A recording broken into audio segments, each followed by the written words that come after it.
Quero cumprimentar os irmãos com a paz do Senhor.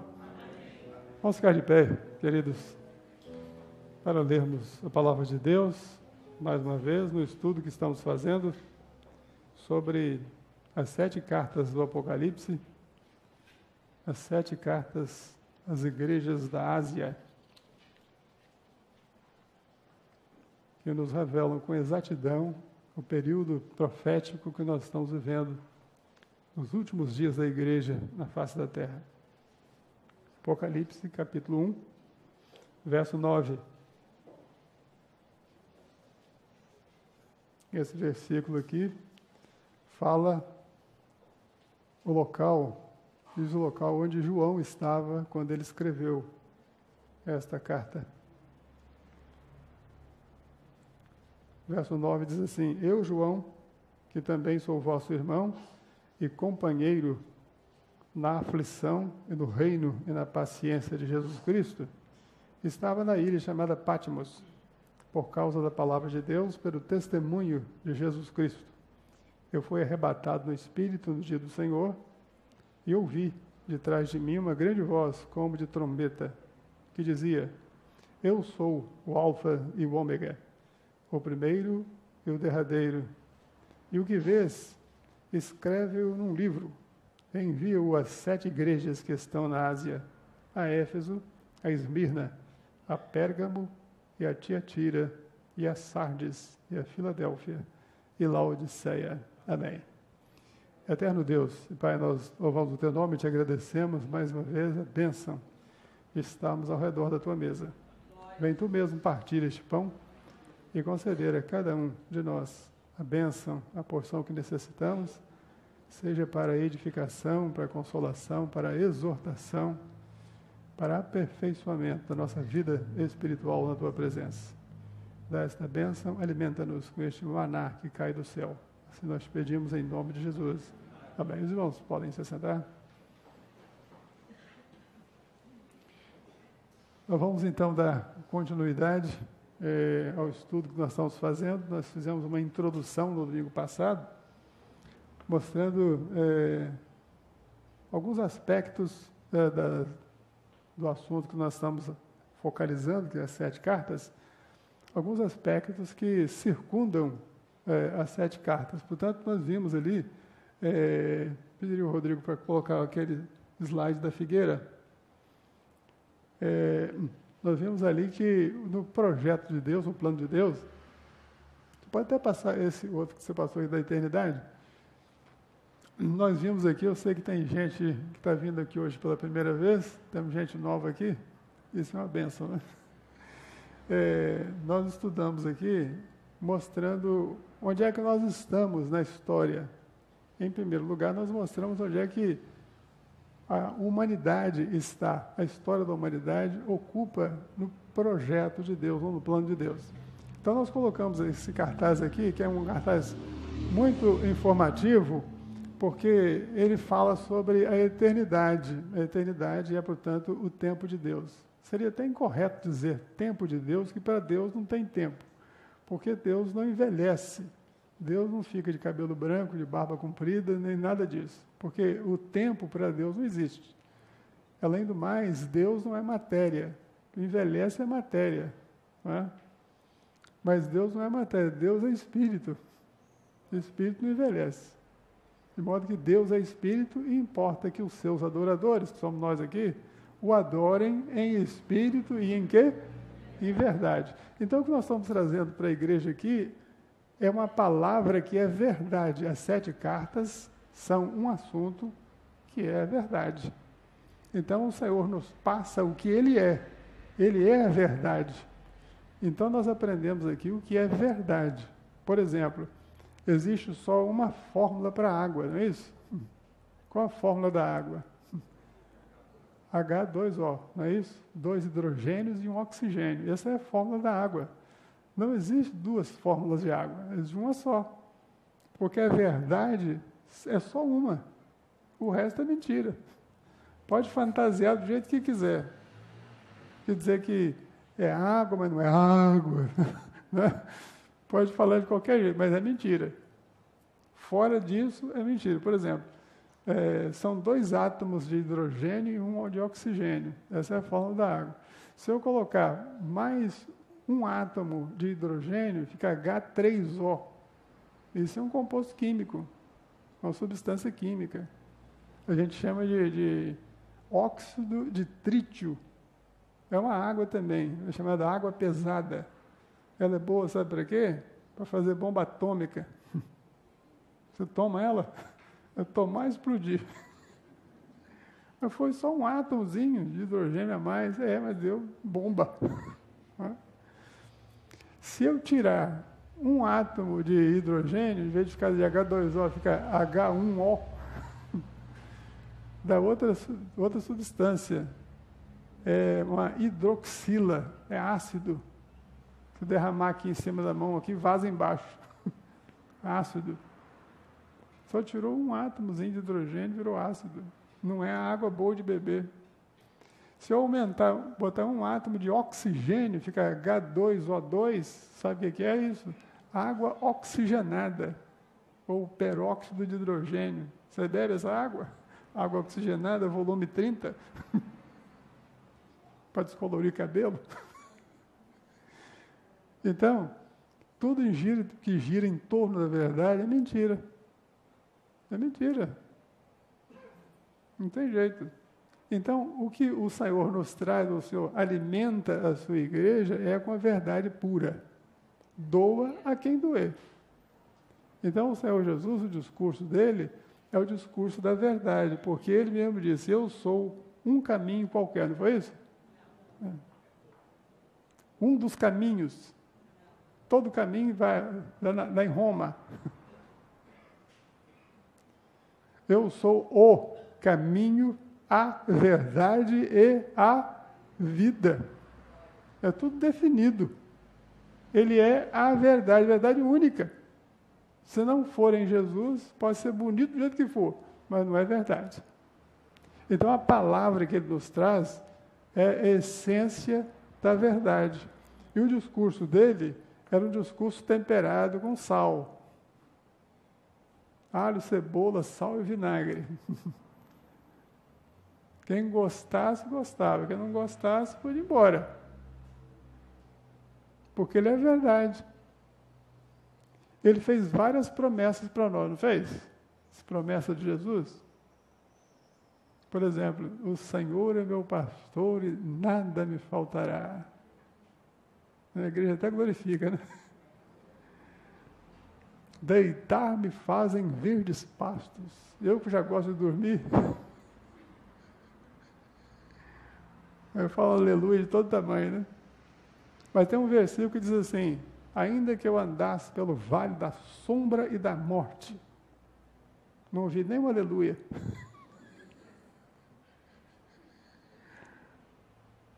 Não temeria mal algum, porque tu estás comigo. E a glorificação. Mas o vale da sombra da morte é uma verdade também. A igreja tem que glorificar. Outra promessinha que ele fez para nós, diz assim, no mundo tereis aflições. A igreja também não glorifica. Só no finalzinho. Mas tem de bom ânimo, porque eu venci o mundo. Aí, aleluia. Glória a Deus. Mas as aflições, ele prometeu que nós passaríamos. Mas é a verdade. Jesus não passava mel na boca de ninguém. Ele falava preto no branco, positivo ali. Uma vez ele estava com um grupo seguindo ele, geralmente era 3, 4, 5 mil pessoas atrás dele. E ele fez uma multiplicação dos pães. E foi um sucesso, aquela operação de multiplicação dos pães. Pão e peixe. Um sanduíche perfeito. Pão com peixe. No outro dia, a multidão multiplicou. Em vez de 5 mil, tinha 10 mil. E os apóstolos e discípulos ficaram maravilhados com aquilo. Senhor, nossa igreja está abafando. Olha só, que sucesso. Olha o número de convertidos. Nosso grupo de assistência não está dando conta. Tanta gente que veio, dobrou o número de pessoas. E Jesus disse assim, olha, Vocês estão pensando que esse pessoal está me seguindo aqui porque quer ouvir minha palavra de vida eterna, minha doutrina? Eles estão aqui por causa disso aqui, ó, a comida. Eles vêm aqui só para encher o ventre. Será, Senhor? O senhor está enganado, não? Enganado? Espera um pouquinho que eu vou dizer uma palavra para eles aqui, vocês vão ver. Aí lá do alto do monte, ele disse assim: aquele dentre vós que quer me seguir, quer ser meu discípulo, negue-se a si mesmo, dia após dia, tome a sua cruz e siga-me. Tome a sua cruz. Aí começou aquele zum, zum, zum lá embaixo. O que ele disse? Que vai trazer a luz elétrica para cá? Não, ele falou em cruz. Falou em cruz? Cruz! Estou fora. Está indo aonde, irmão? Não, o celular tocou aqui no Vibracal, tem que sair, tem uma reunião agora. Não, vamos nessa e tal. E coisa começou aquele espalha-brasa. Ficou só aquela meia dúzia de gato pingado. E Jesus disse assim, não disse? E vocês?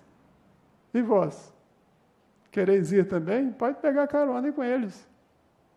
E Pedro, que sempre tomava a palavra, disse, Senhor, para onde iremos nós? Só tu tens palavra de vida eterna. E seguiram Jesus. A palavra dele é assim, temperada com sal. Aceita ou não aceita? Mas a verdade tem que ser dita. O Senhor não estava preocupado com multidões seguindo ele, não. Tanto é que ele trabalhou com um grupinho pequeno, só 12. 3 anos ali, com 12. Eu tive uma experiência lá nos Estados Unidos, quando eu fui para lá, em 85, 86. Nós começamos com um grupinho pequeno lá de americanos. Nós éramos exatamente 12. Éramos 12. E ficamos ali, convidava um, convidava outro, e a pessoa prometia que ia, na véspera ligava dizendo que não ia. Aí fazia meu trabalho, visitava a pessoa, não, na sua igreja, não, vou na sua igreja, assim, sexto domingo agora não falho não. Chegava no domingo, falhava, não ia ninguém. E nós tínhamos cultos lá, um dia sim, o outro também, assim, intercalando. Né? Só sexta-feira que nós não tínhamos. Mas mesmo assim, a gente morava numa casa grande, e a igreja funcionava nessa casa, eu morava lá. Sexta-feira, dava 6 horas da tarde, mais ou menos. Aí começava a aparecer ô pastor, o irmão fulano está aí? Não está não, mas falou que vai chegar daqui a pouco e tal, tem que conversar com ele. Eu falei, entra para cá. Entrava. Daqui a pouco chegava outro, fulano, o pastor, fulano está aí? Não, acabou de chegar. Vou usar a sua garagem aqui. Tá, pode ir lá. Daqui a pouco a igreja estava toda ali. Sexta-feira. Eles sentiam falta da gente. Acabava que nós estávamos ali fazendo um culto. E no inverno, em volta da lareira, e ali o fogo caía. Fogo na lareira e fogo do céu que caía. Era uma festa muito grande. Então, nós vivíamos assim, nesse período, vivendo, trazendo para eles uma palavra diferente. A palavra de Deus, a base foi estabelecida ali. Mas durante 3 anos, a igreja não cresceu, nenhum. Eles estavam muito abençoados, mas estavam preocupados, a nossa igreja não cresce. Aí eu dei o testemunho desse pastor que eu conheci, que ficou com a igreja também, com 12 membros, durante 3 anos, a igreja não crescia. E no final teve um que saiu ainda, ficaram com 11. Pastor usado por Deus, milagres no ministério dele, ressurreição no ministério desse pastor. Esse cara com olho regalado, que pastor é esse? Jesus. Jesus ficou com uma igrejinha de 12 membros, no final das contas, um ainda escapuliu, saiu. Mas a base ficou. Jesus trabalhou com 12, mas estabeleceu com eles o fundamento. Foram 12 homens que, com a bênção do Espírito Santo, reviraram este mundo e dividiram a história em 2 partes, antes de Cristo e depois de Cristo. Louvado seja Deus por isso. De modo que a igreja do Senhor Jesus, a igreja fiel do Senhor Jesus, que nós não somos exclusivos disso, a igreja do Senhor está no mundo inteiro. O Senhor nos deu um trabalho para nós tomarmos conta, e nós vamos dar conta desse trabalho. E o Espírito Santo tem nos abençoado, tem nos dirigido, só erra quem quer, porque o caminho do Senhor está mostrado no nosso meio. Louvado seja Deus por isso, pela bênção da sua palavra e seu Espírito. De modo que nós vimos aqui, isso aqui é didática do Espírito Santo.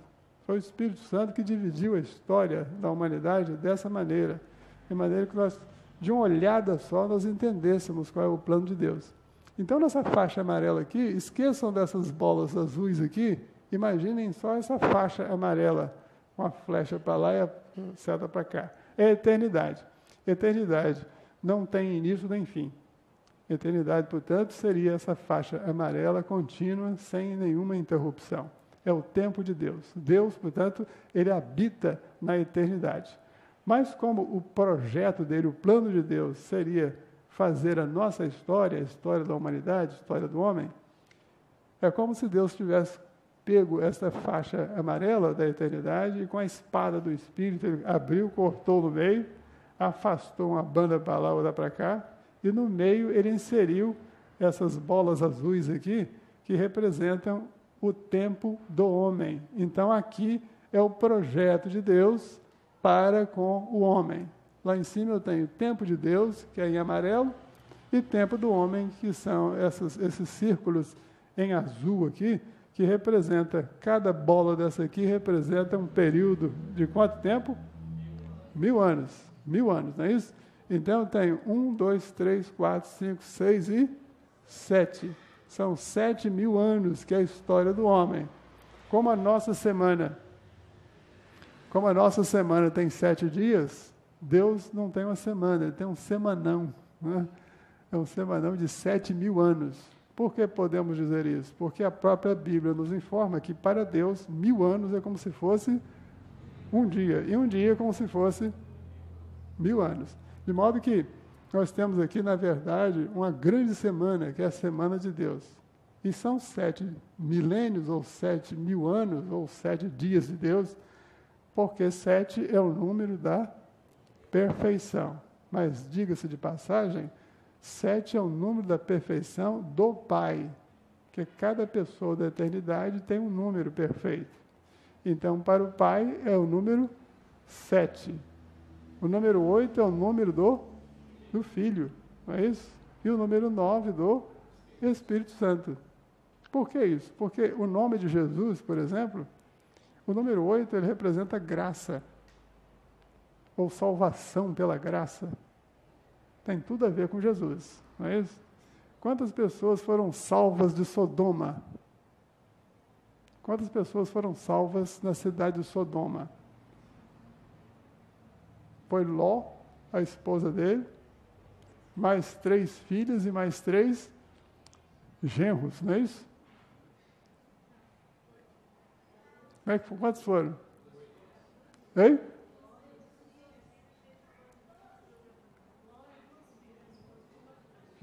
Ficou esse povo atrás, né? Ficou transformado em quê?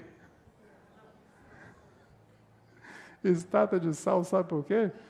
Porque antigamente, nas épocas antigas, gregas, eles faziam templos e colocavam como colunas estátuas de mulheres. Então eles colocavam as mulheres as estátuas de granito branco. Então aquela estátua de mulheres assim, eram colunas com o formato do corpo de uma mulher. Então a Bíblia diz assim, para que as vossas mulheres sejam o quê? Como colunas, a Bíblia diz isso no livro de Provérbios. Então a mulher de Ló, ela foi transformada numa estátua que parecia ser de granito, de mármore branco, mas não era. O que era? Sal. É tão forte que jogar um balde d'água derrete. E ela ficou ali na estrada, no caminho, porque ela indo para lá, no caminho da salvação, ela tinha saído de Sodoma, mas Sodoma não tinha saído do coração dela. Por isso que ela olhou para trás. E quando virou para trás, ela demonstrou que o caráter dela não era uma mulher firme, como coluna do templo de Deus. Ela só tinha aparência de coluna, só tinha aparência de mármore branco. Mas, na verdade, era sal. Uma coisa que não tinha estrutura nenhuma, que um balde d'água derrete. Isso é uma mensagem muito grande, muito importante, nós podemos pregar com abundância. O número 8, portanto, é o número da graça salvadora.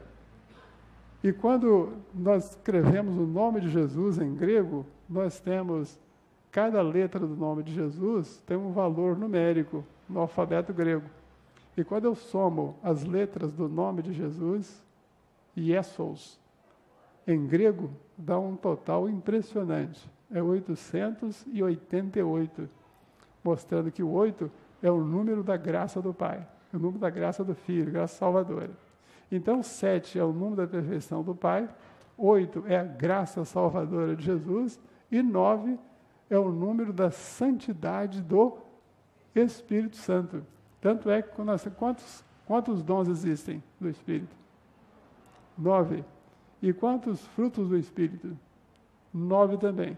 Então, eu tenho 7 é o Pai, 8 é o Filho, 9 é o Espírito Santo. Quando somos 3, dá 24, dividido por 3, dá 8. Então, a média de Deus é 8, é graça, é amor. Por isso que João diz, Deus é amor. Aqui nós temos aqui a Semana de Deus, e nós começaríamos aqui com o domingo, que é o primeiro dia, segunda, terça, quarta, quinta e sexta. Nós estamos aqui, no finalzinho da sexta-feira. Aqui, neste ponto, é que a igreja vai ser arrebatada. E aqui, entre este círculo e o outro, vai haver a grande tribulação aqui na terra, e no céu vai acontecer as bodas do Cordeiro. Depois das bodas do Cordeiro, que são 7 anos aqui embaixo, de grande tribulação, 7 anos de bodas em cima, ao mesmo tempo, a igreja desce no final da tribulação e Deus estabelece aqui na terra o reino milenar, que na verdade isso aqui seria o que nós chamamos de milênio. Na verdade, cada círculo desse aqui é um milênio. Mas nós costumamos tanto chamar isso aqui de milênio, que pegou o apelido. Então, quando nós falamos milênio, é o 7º milênio. É o milênio final, onde a Terra vai ser reformada. Enquanto nós estamos vivendo aqui, e todos os 15 bilhões de seres humanos que viveram aqui nessa nave espacial chamada Terra, né? Nós somos passageiros aqui nessa nave espacial chamada Terra. Muita gente sai daqui, né? Aliás, todo mundo é obrigado a sair daqui um dia, não é isso? E quando se sai daqui, nós vamos para a eternidade. Ou seja, vida eterna ou morte eterna. Mas ninguém fica aqui para contar a história. Não é? É por isso que nós queremos sair daqui da terra com a bênção da vida eterna. Eu vim para que tenhais vida e vida em abundância. De modo que essa vida que o Senhor nos trouxe da eternidade é que vai nos levar para a eternidade.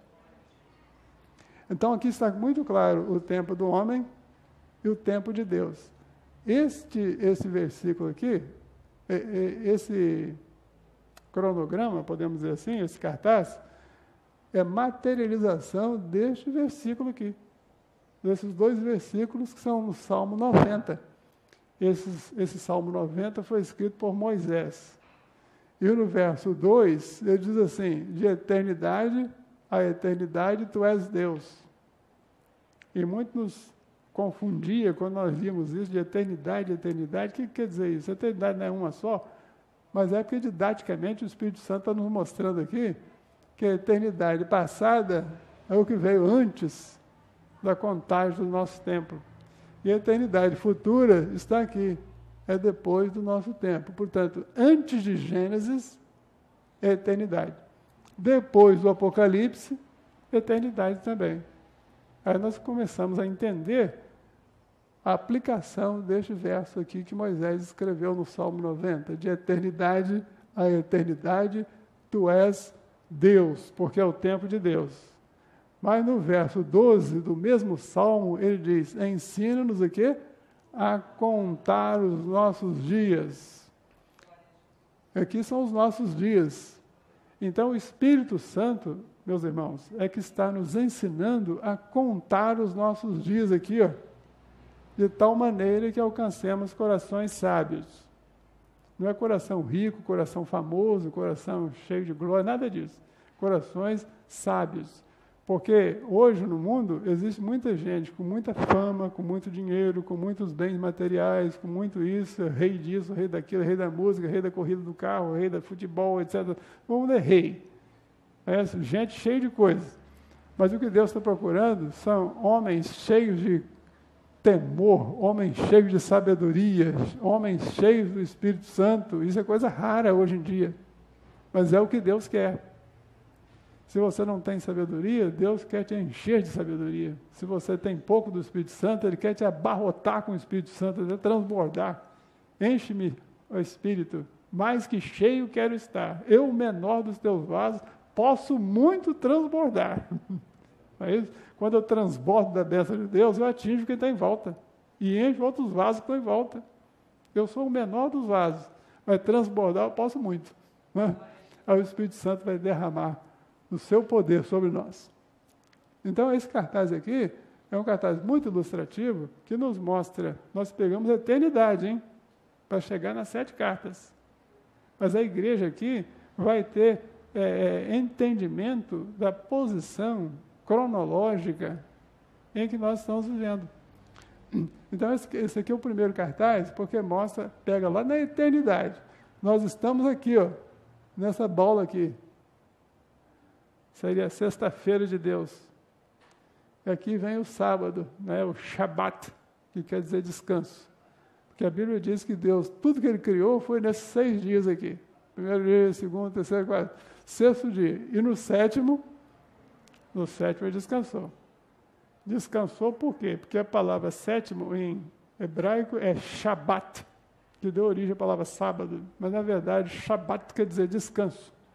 É o descanso depois de uma obra terminada. Um carpinteiro, quando ele termina a obra que ele fez esse púlpito aqui. Na hora que ele terminou, deu a última mão de verniz, ele para e descansa. É o Shabat dele, é o descanso depois de uma obra que foi completa. Então, Deus pode, por assim dizer, descansar aqui, porque durante 6 milênios ele realizou a obra dele.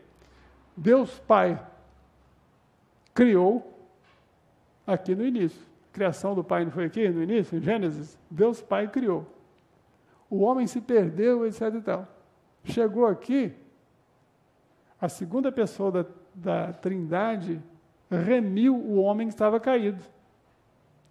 Então, Deus criou o homem caiu. O Filho veio aqui, ó, e remiu. Porque aqui é onde Jesus apareceu. Deus Filho salvou. E daqui para frente, o Espírito Santo santifica este homem que foi remido. Porque o homem não pode ser santificado se ele não for salvo. Criado, todo mundo é. Todo mundo é criatura de Deus. Mas nós deixamos de ser criatura para sermos filhos de Deus. E depois que nós somos remidos e feitos filhos, nós começamos então a ser santificados pelo Espírito Santo. Santificação não é uma coisa que você pega, adquire da noite para o dia.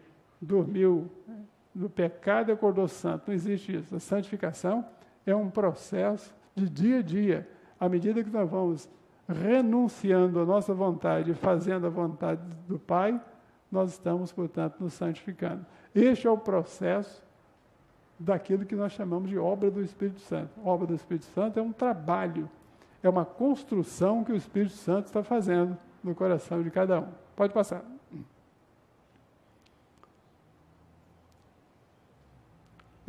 Então, como nós estávamos analisando, pode passar a figueira, por favor, Rodrigo.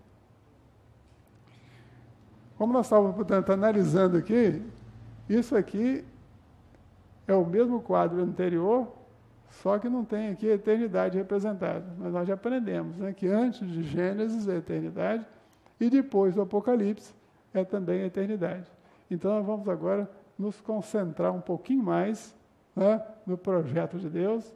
Nós começamos com a eternidade e aqui nós estamos no tempo do homem. Né, esse é o plano de Deus através dos séculos com relação ao homem, porque o homem foi chamado à criação aqui, ó, Adão, foi chamado à criação aqui, é o tempo do homem, passando por Abraão, Jesus, até os nossos dias de hoje, e depois o milênio aqui, depois do milênio, novos céus e nova terra, nós passamos a eternidade novamente. Quem veio da eternidade, volta para a eternidade através da bênção de salvação. Esse quadro também aqui é muito prático, ilustrativo, porque esse quadro aqui mostra especificamente a história de Israel, que não é o nosso assunto aqui, nessas aulas. Essa figueira aqui, deitada, foi colocada deitada para nós compararmos tudo o que aconteceu com Israel ao longo da história universal. Essa história aqui, de quantos mil anos? A história da Bíblia são 7.000 anos, são 6.000 aqui, mais o milênio. Aqui nesse cartaz foi colocado aqui esse espaço para mostrar que entre o 6º milênio, onde nós estamos vivendo aqui, nós estamos pelas pontas aqui, só esperando o toque da trombeta para subir aqui, para o arrebatamento da igreja, não é isso? Então nós podemos nos localizar aqui. Tudo aqui para trás já aconteceu. Nós estamos aqui, esperando o toque da trombeta, a igreja vai ser arrebatada. Enquanto no céu vai ter 7 anos de bodas, aqui na terra também vai ter 7 anos, ao mesmo tempo, né? Ao mesmo tempo que está acontecendo bodas lá em cima, está acontecendo também a grande tribulação aqui embaixo. Quando tiver terminada a grande tribulação, a igreja do Senhor desce. Eis que é vindo o Senhor com milhares de seus santos. Desce e uma reforma vai ser feita na terra para estabelecer o reino milenar de Jesus. De modo que nós temos aqui, de um lance, nós temos a história da Bíblia todinha diante de nós, diante dos nossos olhos. E a didática do Espírito Santo fez melhor ainda para nós. Dividiu esses 6.000 anos aqui, ó, que é o que nos interessa aqui, dividiu de 2.000 em 2.000. Por exemplo, de Adão até Abraão, são 2.000. De Abraão a Jesus, mais 2.000, e de Jesus até hoje. Por enquanto, 2010, né? Não é isso que nós estudamos outra vez? Eu disse também que aqui são 2.000 anos certinho. Não foi isso que eu falei? Esqueceram não, né? De Adão a Abraão, nós falamos 2.000, mas não é 2.000 certinho, é mais ou menos. Em números redondos, né? De Adão a Abraão, dá 1.948 anos. Então, faltou, né? Faltou um pouquinho de 2.000. 1948. De Abraão a Jesus, passa de 2.000. Então, dá 2.056. E de Jesus até o arrebatamento, antes de 2.000 nós não sabíamos se ia ser antes ou depois, né? Hoje nós sabemos que antes não pode ser mais, né? Já passou de 2.000, então 2010. Agora, quanto aqui faltou, aqui passou, aqui também já está passando, mas vai passar quanto? Será que é 2056? Será que vai ser 2080, 2030, 2011? Misericórdia. Mas o fato, o Senhor não permitiu que fosse redondinho, justamente para nós não chegarmos numa conclusão, porque é uma surpresa. Se fosse de Adão a Abraão, 2.000, como diz o mineiro, certinzinho, né? Porque o mineiro não fica satisfeito com certinho, não. Tem que botar um zinho para dar aquele acabamento, né? Fazer o overlock, né? Certinho, se fosse 2.000 certinhozinho, era fácil, né? De Abraão a Jesus, 2.000 certinhozinho, e de Jesus até nós, 1999, dia 31 de dezembro, vai ser aquela agonia, né? Todo mundo de roupa nova, roupa branca, malinha arrumada também, que ia ser o toque da trombeta. Aí não seria surpresa, mas Jesus disse que o arrebatamento vai ser uma surpresa, como um ladrão de noite. O ladrão não avisa a hora que ele vai chegar, né? Vou roubar seu apartamento dia 12 de outubro, às 7 horas da noite. Assim fica mole, né? É o ladrão burro. O ladrão chega de surpresa, não é isso? E o Senhor vem raptar a igreja dele também de surpresa. E não abrir e fechar de olhos, nós estaremos nas mansões celestiais. É a volta de Jesus. Então fica uma surpresa. Nós não sabemos o dia nem a hora. Agora, nós sabemos dos sinais que ele falou que ia acontecer quando ele tivesse para voltar. Ele não deixou sinais? Ouvireis de guerra. Tem alguém ouviu falar de guerra aqui recentemente? Rumor de guerra. Nação contra nação. Invasão do Morro do Alemão. Diz que invadiram lá, né? Botaram os bandidos para fora. Vamos ver até quando. Ouvireis falar de pestes, doenças incuráveis. Pai contra filho, filho contra pai, reino contra reino, nação contra nação, terremotos, maremotos, tsunamis, ventania, ciclone, furacão, vulcão. Tudo isso ia acontecer.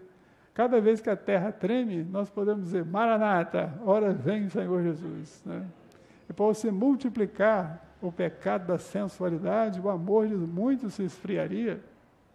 Então, o que nós temos visto aí nas páginas de televisão, internet, MP3, MP4, essa confusão que nem eu entendo mais, todo lugar que se abre, o pecado está aumentando, gradativamente.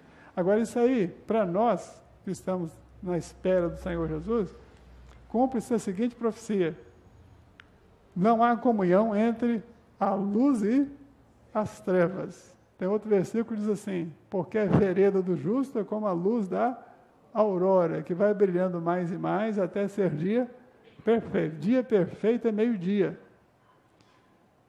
Então a igreja, entendam irmãos, a igreja ela está crescendo para a luz, porque a nossa vereda é como a luz da aurora. O nosso entendimento de Bíblia, conhecimento de Deus, a tendência é aumentando cada vez mais, para que o dia espiritual seja perfeito. Nós estamos caminhando para o meio-dia, enquanto que o mundo está caminhando para meia-noite. O mundo está pecando hoje? Está, mas vai piorar. Porque o relógio ele está caminhando para a igreja e para o mundo. O nosso globo terrestre, enquanto aqui no Brasil é meio-dia, lá no Japão é meia-noite. Então, isso aí do ponto de vista físico. Do ponto de vista espiritual, a comparação é a mesma. A igreja está caminhando para o meio-dia e o mundo, que é o oposto à igreja, está caminhando para meia-noite. A igreja já chegou ao meio-dia? Não, falta pouco. E o mundo já chegou à meia-noite? Também não, porque na hora que chegar meia-noite lá embaixo, chega aqui meio-dia aqui em cima. É justamente nesta hora que vai haver separação entre o mundo e a igreja vai ser arrebatada nessa hora. Por isso que Jesus disse, à meia-noite ouviu-se um grito, eis o noivo, partilha o encontro. Porque é o meia-noite das trevas espirituais da terra. Nós que chegar naquele momento, não vai ter jeito. A igreja não vai poder ficar aqui mais. É justamente nessa hora que ela vai ser raptada, vai ser arrebatada pelo Senhor. De modo que, aqui nós temos, então, a didática do Espírito, mostrou esse 2000, 2000 e 2000 em números redondos, mas a verdade é que nós estamos aqui. Quando nós estudamos a respeito de Israel, Israel foi plantado aqui em Abrão, Abrão foi a semente de Israel, o primeiro homem que Deus chamou para criar a nação de Israel foi Abraão, portanto Abraão foi uma semente amortecida, morta, porque só Deus pode fazer uma coisa dessa. Se eu quero pegar um homem para ser pai de uma nação, eu ia pegar um homem já casado, com 12 filhos, 34 netos e alguns bisnetos. Era uma meia nação pronta. Né? Mas Deus pegou um homem casado com uma mulher já idosa e estéril. Dá para entender isso? Mas são as coisas de Deus.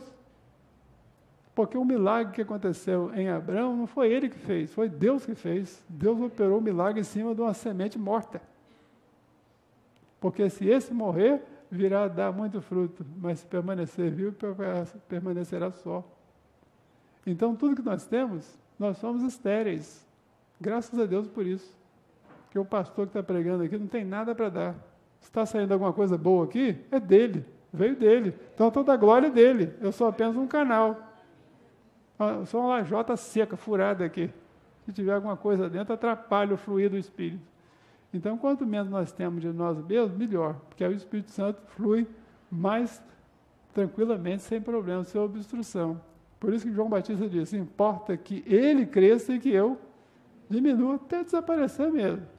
Que nós somos tudo lajota de barro, candeia de barro, que quebra, varre, joga no lixo e acabou.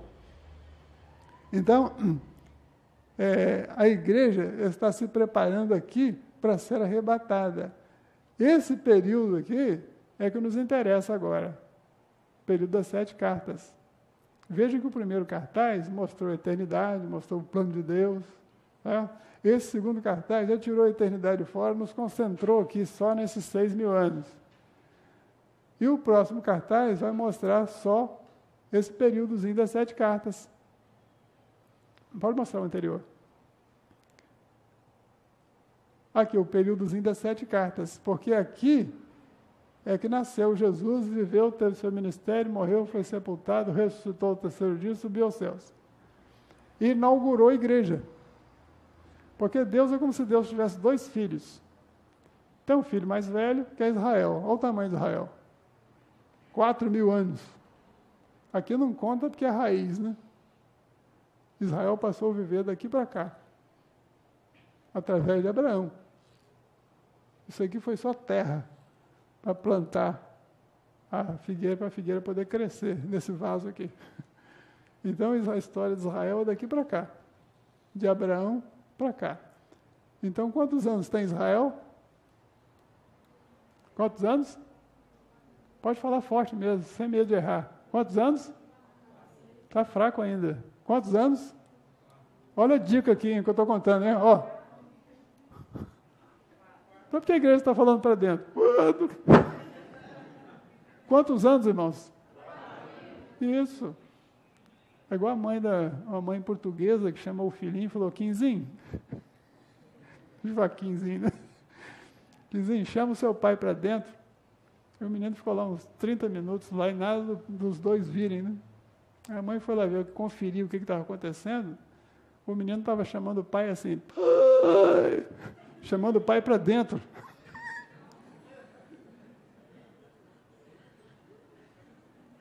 Por isso que o pai não escutava. Então a igreja está fazendo aqui a mesma coisa. Israel é uma história de quantos anos, irmãos? 4.000 anos. Agora todo mundo chamando o pai para fora. Israel é tido na Bíblia como uma árvore. É uma árvore que representa Israel, não é isso?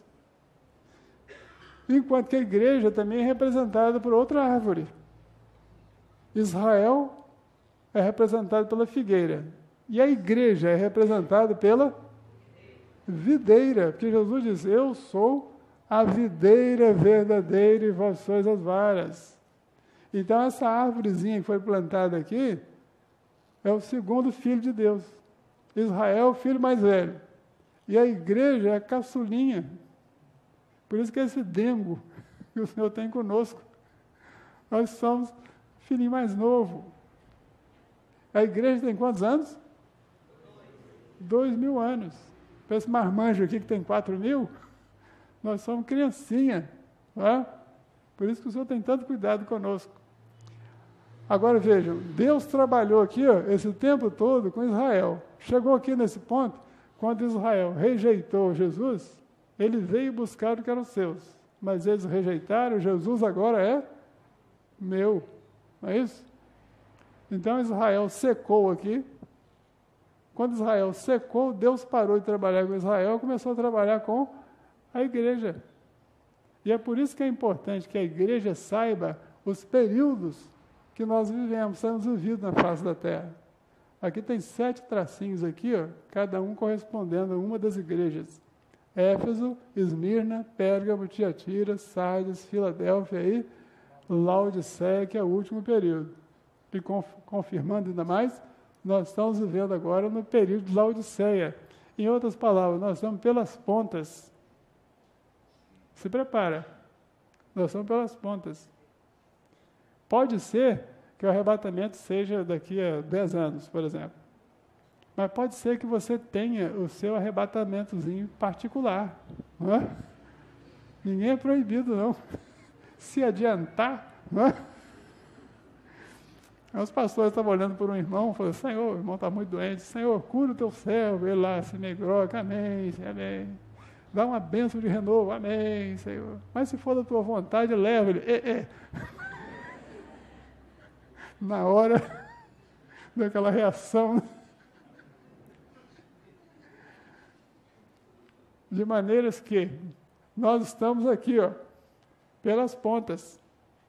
O senhor pode demorar 8, 10 anos para buscar a igreja, mas você pode ter seu arrebatamentozinho particular. De vez em quando tem um aí que se precipita e parte. Não é isso? Quando é que nós temos que estar preparados? No dia do arrebatamento? Todo dia. Tem um pastor que falou comigo assim, olha, viva cada dia como se fosse o último. Um dia você acerta.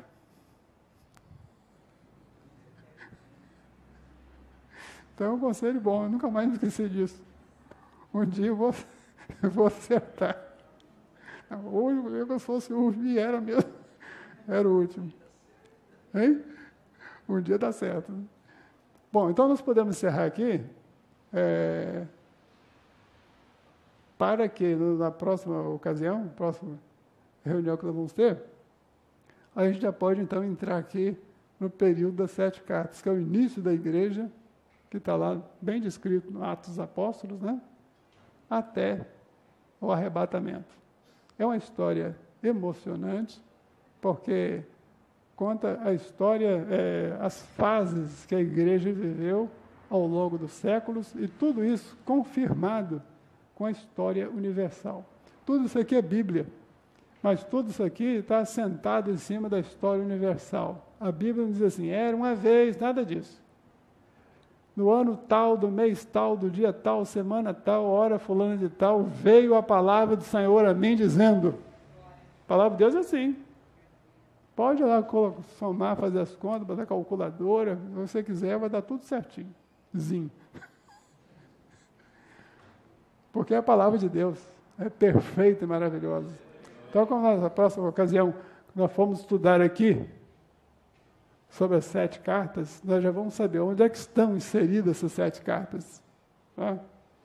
Porque esse cartaz aqui é um cartaz que mostra com clareza, o cartaz anterior também.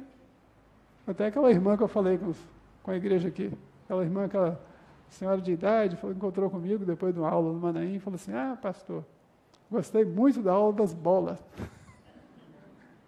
Sem concordância também, né? Aula das bolas. A irmã entendeu? Não entendi não, irmão, mas muito ungido. Você deu uma benção. Coitada, eu não tinha alcance para entender isso aí. Mas é uma coisa muito simples. Nós vamos lembrar sempre desse cartaz de 7.000 anos, o cartaz anterior que mostra a eternidade, o período do homem, da história da humanidade. E nessa história da humanidade, o que nos interessa nesse estudo é o período das 7 cartas, que é o período da igreja. A igreja começa a contar daqui até aqui. O resto é a história de Israel. Nós vamos ter chance de estudar também sobre a história de Israel, se Deus assim permitir. Mas no momento agora, nós vamos estudar sobre as 7 cartas. Por quê? Porque o tempo se aproxima, o tempo está próximo. O arrebatamento da igreja se aproxima. E a igreja tem que estar ciente disso. Porque sem santificação, alguns verão a Deus, não é isso? Sem santificação, ninguém verá a Deus. Você pode estar enganando quem você quiser, mas a Deus ninguém engana. Tá? Porque do alto céu, tudo Deus vê. Deus está vendo como chamas de fogo. Vamos ficar de pé e louvar o Senhor. Aleluia. Eterno Deus e Pai, bendizemos o Teu nome e te agradecemos por Tua presença conosco, pela Tua graça, pelo Teu Espírito, pelos Teus planos proféticos, aquilo que Tu tens falado ao Teu povo em toda a face da terra. A voz da rola ouve-se em nossa terra. O inverno se passou. Eis que chega a chuva para renovar. renovar os campos, fazer com que as flores venham enfeitar as campinas, os dons espirituais. A videira está coberta de flores, os cachos de uva, toda a bênção que tu tens concedido à tua igreja em toda a face da terra. As mandrágoras dão cheiro, as tuas portas estão abertas, Senhor Deus. Nós te louvamos pelo teu poder renovador, pela alegria do teu Espírito, pelos dons espirituais, pela bênção de salvação. Rikala basturi handaklai basturi halaklasuri handamastei.